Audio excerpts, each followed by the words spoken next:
6:30 on a Tuesday. Thanks for joining us, everyone. I'm Alex Backus. I'm John Langlow. This morning we are following breaking news. A huge fire you see on your screen there in the West Valley.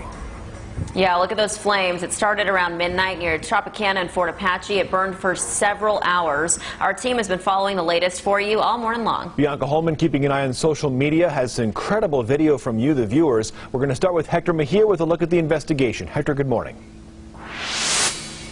Good morning, and right now it's too early for firefighters to go through that rubble and start looking into the cause. Right now, firefighters are still working on hotspots.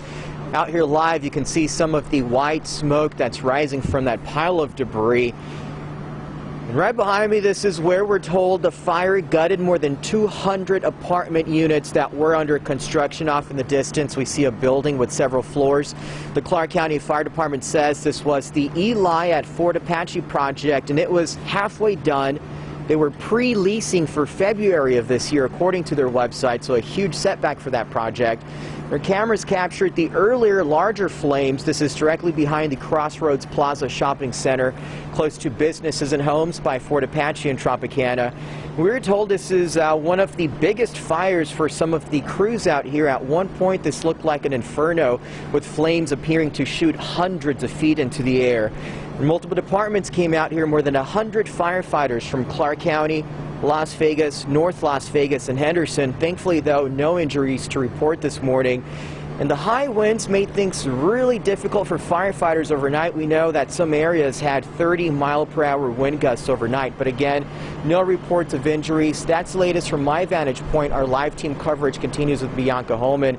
And Bianca, we heard the wind last night and made things really difficult, and it caused big concern for people in the area. What can you tell us about that?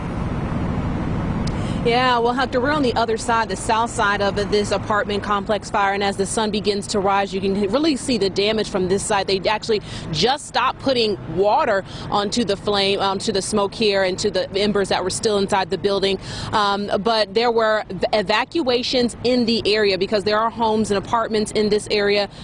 Police were going door to door telling families to leave. They were escorted to a nearby middle school for safety. Now, this fire was so massive that embers were flying as far south as Hacienda.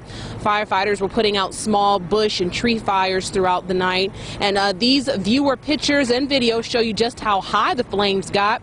They could be seen from the freeway. And also some other pictures show a different angle. You can see the firefighters at work tearing through fencing to try to control this blaze. And the pictures from gas stations that was nearby. There's several shopping centers in the area. And it just shows you just how dangerous this was to nearby other potential things that could catch on fire. And also video from people who woke up nearby near apartment complex and could see the flames from their window. A pretty scary sight overnight. Now, those who were evacuated, they were able to get back into their homes, and we're also told that crews are going to be returning to nearby areas to check the property to see if there were any damages to nearby properties in the area. Reporting live, Bianca Holman, 8 News Now. Send it back to you guys in the studio.